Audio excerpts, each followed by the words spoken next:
thought I'd take this opportunity to walk with the dongies in the morning here along Highway 90 in Biloxi, Mississippi. Along the beach. The dogs can't go on the beach, as is with everywhere. And this is where we're staying, not at the Waffle House, but at the RV park right behind the Waffle House. So, man, you can't beat the location of that Waffle House. It's like right there. Yeah, Mississippi beaches are kind of the forgotten beaches, and I think in many ways they're just as good as the Florida beaches. They don't stay warm year round though. This building here has a high water mark on it. So the blue sign is Hurricane Camille 1969, 19.5 feet. And the red sign way up there is Hurricane Katrina in 2005 at 23 feet. So yeah, if you look at 23 feet, go across, it made it all the way over to the Coliseum over there. As a matter of fact, it flooded the lower level of the Coliseum. We know this because there were storm chasers who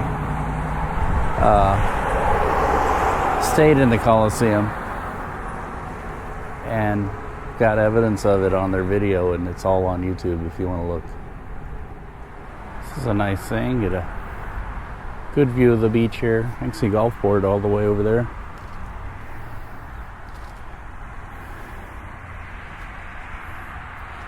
Yeah, that means that if we were standing here during Katrina, our feet would be in the water.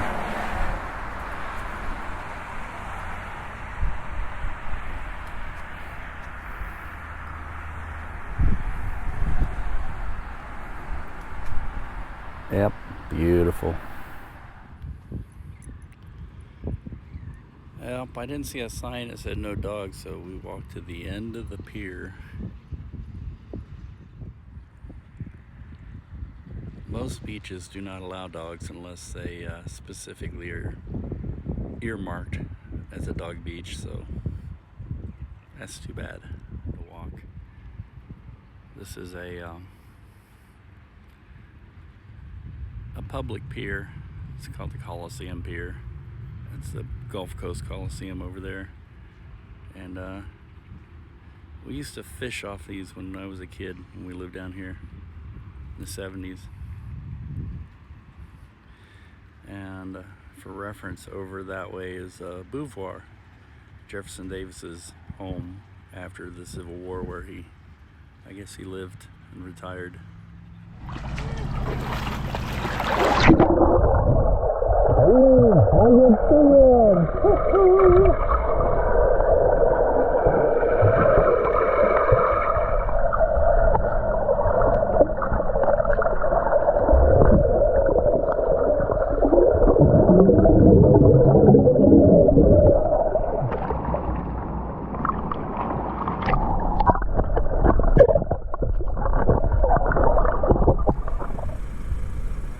This is very interesting here. I was wondering why there was like this little lagoon here, and then we come to take pictures.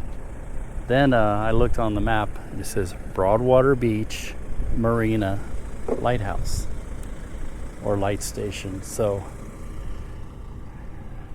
this was a marina.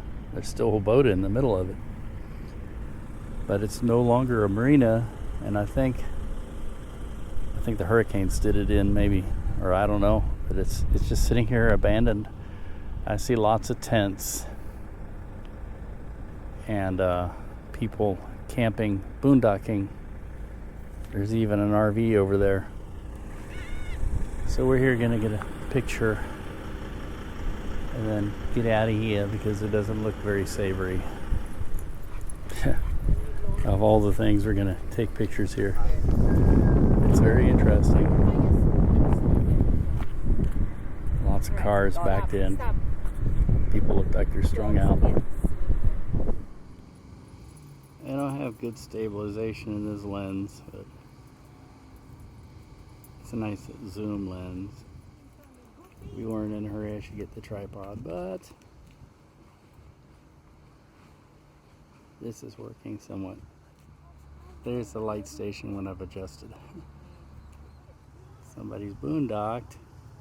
People are fishing, but there's tents everywhere, and shopping cart is never a good sign.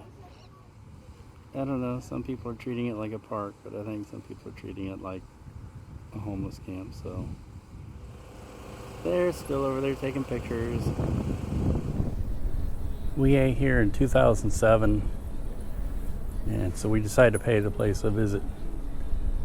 It's been rebuilt, I guess. It was rebuilt once after Katrina because all this area here flooded, and I think it's been remodeled again, and it's got different owners. This is the back bay here in Gulfport, the Biloxi Bayou. Look at the gumbo. Aunt Sue-Ann has seafood ravioli. Saya has, I don't know what. Luke has the quesadillas, and I have pork chops. We are satisfied. Coming into Gulfport, Mississippi.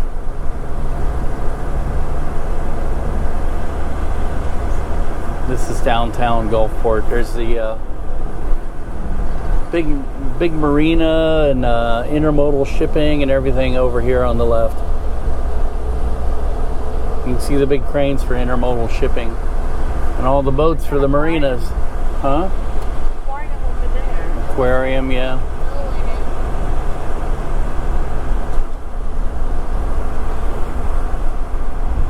Gulfport is a pretty big deal. All this area in here was, keep referring to Katrina, but all this area in here was wiped out by Katrina too. Had all the containers for the ships come across the highway here, end up over there. Yeah. All the containers that are over here. That was a powerful surge. Yeah, 23 feet.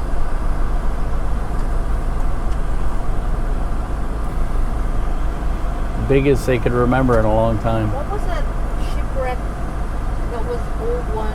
Oh yeah, there were ships that were brought across here too. Yeah. The ships ended up over here, I think.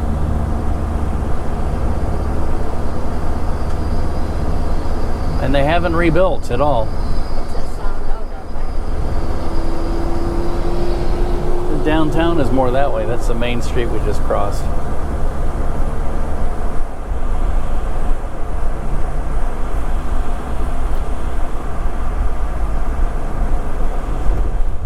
Pretty amazing area, actually. And it's so, well, That side there is not. it's so underdeveloped. I think partly because of the disasters that keep happening. I mean, you go up towards the railroad tracks to the north here, and that's where everything is now. But on the coast, people are like kind of been warned away from overbuilding on the seashore, and it makes for a great seashore because it's not like Florida where you can't see the ocean for the condos that have been built right on the beach, and they got to shutter all their windows all the time to not scare off the sea turtles.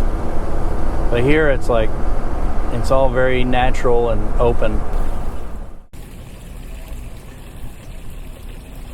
I'm here in Bay St. Louis with my dogs. We're at a coffee house, which is a chain out of New Orleans. And incidentally, there's one that I visited last year in the Kansas City area in Platte City. I'm having green mint tea. Iced. And I don't remember Bay St. Louis that much when I was a kid, but it's changed a lot. That much I do know, that it has changed a lot. This is different. It's a boutique area now. Artists and the coffee house and everything, obviously. I went in and visited that gallery. It's really nice. I love the Art Deco front on it. And they had some old pictures of Bay St. Louis, and now I know why I don't remember hardly anything. We keep talking about Hurricane Katrina doing a number on everything. Really did a number on this town. But they've bounced back, looks like. And they're probably thriving. One thing I do remember is the old courthouse. This is the waterfront to the bay. And yeah, it's completely different.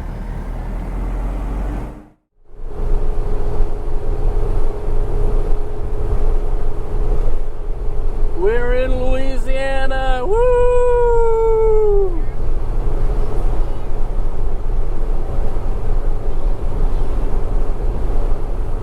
We're back in Mississippi. Woo woo!